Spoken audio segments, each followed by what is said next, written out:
Hey,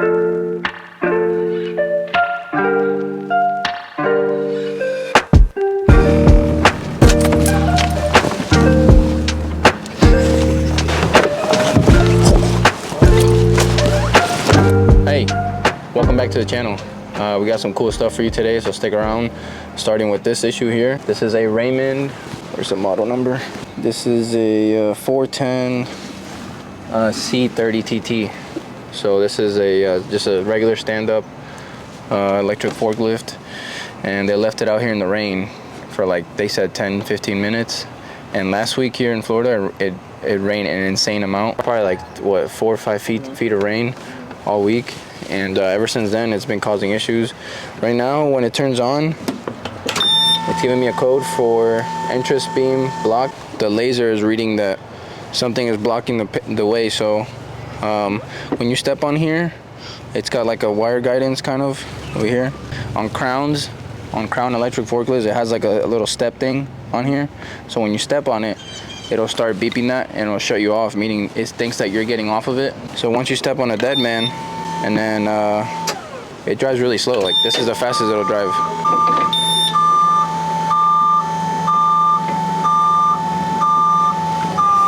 First thing I'm gonna do, I'm gonna take all the electrical connectors that I can find. Yeah. And I'm gonna see if it got any water inside of them. You know, that could be causing a false ground. Not that these have any ground. Technically, they don't have a ground. They have a negative input and a positive input. It's not like cars where it has one ground connection. It's not how these work. So just, yeah, check every harness input, every connector, and see that it has any water in it. We'll clean them out if they do. We'll put everything back. We'll check this here. Once we fix that and everything is functioning where it does not throw in us that code, and then we'll go from there. We'll check the battery and see if it's holding a charge, if they've done any maintenance to the battery. Yeah. Those are big first steps, things that you always check is battery first to make sure that's good, and then go through the rest of the stuff. Damn, bro, these cables are ugly. There's no water in there. There's barely water in here. Have you worked on these before? Yeah. We'll check the other side. Do you like them? Yeah, I mean they're not really like that hard to work on.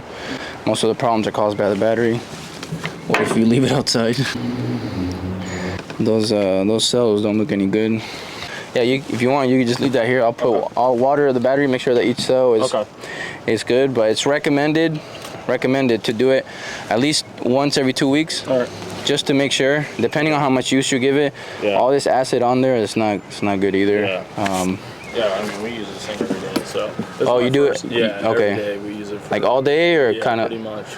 The electric side, like the battery is like the most important thing. Yeah. The cool thing about electric is there's not a ton of maintenance. Yeah. It's just this side, right, and then greasing everything, and then you have a battery. So propane, you have an engine, all that stuff. It's a lot different, but yeah, I'll put water in it, make sure everything's good. And I'm about to load test the battery and make sure that everything's there. And I appreciate it. it's at 36, which is fine, but as soon as I lift it up, 34. Which is not terrible. Yeah. It's actually not that bad. If it was to go down to like 29, 28, that's really, really bad. You don't want to see more than what was it? I think it was 2% drop, or I forgot what it was. It's about 1 volt, 2 volts, 7 volts max. So you don't want to see a greater decline than that. So that's not bad. I think the battery's good. We just got to fill it with water. Let's take all this stuff out of here. Oh yeah. You see all the acid on it? Yeah. Around it? That could be what? Yeah, and there's another one right there. That one's clean. Look at that one. Mm-hmm. So we'll clean this. We'll take this out. Here's the connector for it. Oh yeah. Right there. We'll take this side out as well. And we'll just clean them both, make sure that they operate correctly. Yeah. And then we'll put it back.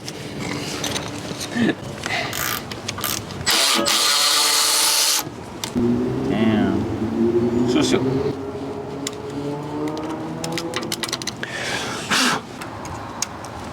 Will that work? Look at all that water. When something comes into path of the optical switch, then it closes the switch. That's what I think happens. So I think it's commonly open, right? And then once it actually gets activated, then it closes. There's some that are commonly closed switches, so when it activates the switch, It opens. the circuit opens. Yeah. Yeah, this thing is full bar. Fugazi. And then here it shows you how the switch is laid out. Yeah. Nothing crazy. This is your vehicle manager, VM for short. This is kind of like your main computer right here. Yeah. This is just controllers. Your motor controller for your drive motor. That's your lift controller. This is your vehicle manager. And now the newer machines, they have it over here on the side now, not right here. But I wonder if this got like water damaged. If this got water damaged, that's a huge issue. All the information has to go back to the VM. The VM reads the information, and that's where the code comes from. Just gotta figure out what that code is real quick. There's really no way to bypass these sensors unless you have also the diagnostic computer. I don't have that, and I can't get that from Raymond. Yeah. So I have to send him the vehicle manager, which is this main controller here, with the display, so that he can program that out. Safety function. Another thing we could do is just order new ones. But if that got damaged, there's not much we could do here. Or just order a whole new one, but that's gonna cost. The controllers aren't bad, I know, because everything else works fine. No way. Unless the computer has a short in it, and it's not doing it now. Like that, it should be reading my leg there. Yeah. Or sorry, no, I have to have this, my bad. Oh yeah, so it is working. It is working. Oh. What the hell? That's funny. Just drive it around one more time.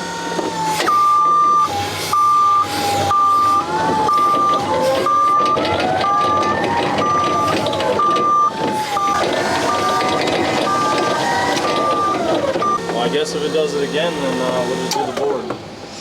Yeah. What the see how it's going in now?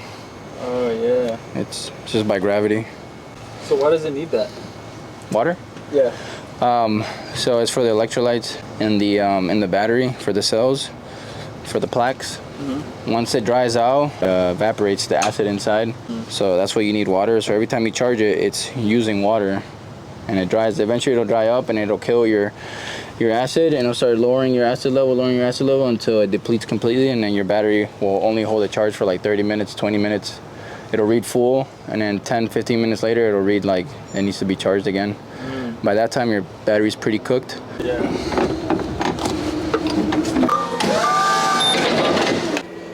But it'll go up, I charge it 12 hours, it'll go up like 2 bar. As soon as I drive it, a little while, You just gotta look at if the input is 120, then yeah, but 220. Oh, yeah, it says AC 220. Yeah, and so the adapter, does that make it good? I don't know. Here's the adapter, it came in a box too. That's a good question. That's the, If this building here has 220, then you can easily just have it hooked up to the 220 plug, just like that one, like the washer and dryer one, and it worked. You said it's leaking too? That's all leak? hydraulic. Because that liquid is not hydraulic fluid. So that's brake fluid. It must be brake fluid. They don't label it or nothing, bro. Never seen this in my life. Some Chinese junk. Yeah. It's GPD. Everything's in Chinese, so I don't know. Some things gotta be pinched here. Oh, it's right here. Oh yeah. Look, it's coming out.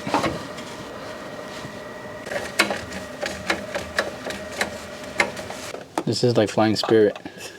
Why? They make everything as cheap as possible. Can't take a carry-on. A personal item the size of a freaking wallet. Don't buy forklifts from China. Well, there are some Chinese brands that are actually kind of good, not gonna lie. This Komatsu? No, that's. I think Komatsu's Japanese, right? Really? Or is it Korean? No, Doosan's Korean. I think Komatsu is Japanese. And I don't know if Thai lift is Chinese. I'm not sure. I'm from Thailand. Hey, sometimes you fix stuff when you least expect it. Any of you out there that have Raymond software that I could use, let me know. I'll pay a pretty penny for it. We're at PDQ. Hey, show us what you got, bro. This is mine. We got a. Whoa, that looks insane. Dude, my mom's gonna hate this, dude. She hates when I review food. Yeah. Why? She thinks I have like a unhealthy diet. Oh, that day that we had breakfast at McDonald's. Really? Yeah. Oh, that's funny, dude. Yeah. Oh, it's PDQ. Yeah. This stuff's pretty fire.